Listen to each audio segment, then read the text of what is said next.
Here we have a 67 plate BMW 320D XDRIVE M Sport Shadow Edition. Now this vehicle comes with 19-inch alloy wheels, all in excellent condition. We also have the blue M Sport calipers just behind.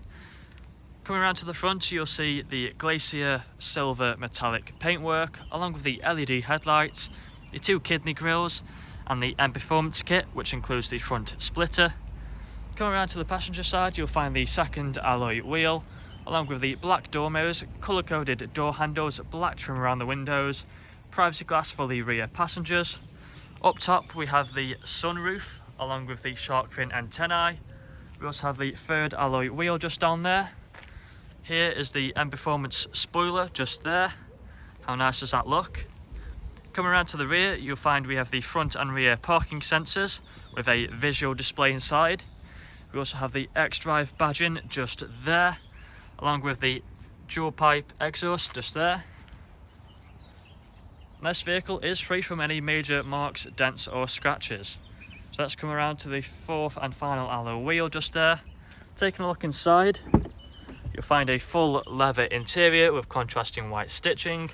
We also have fixed ISO points with a foldable armrest in the centre.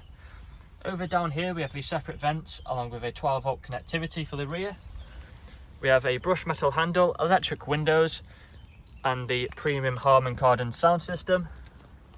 In the front you'll find the same full leather interior. However, these front seats are heated. Just there. As you can see, we've got the same brushed metal handle, electric windows with tri-lock for the rear, electric mirrors. There is the premium Harman Kardon sound system. We have the auto lights just there, multifunctional steering wheel with the likes of cruise control and speed limiter.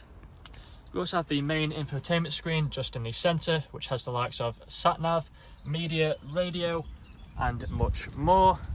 However, once this vehicle gets a full valet, we'll do a more in-depth video. That is everything from me today. If you want to find out more, please check out the website. Thank you for watching.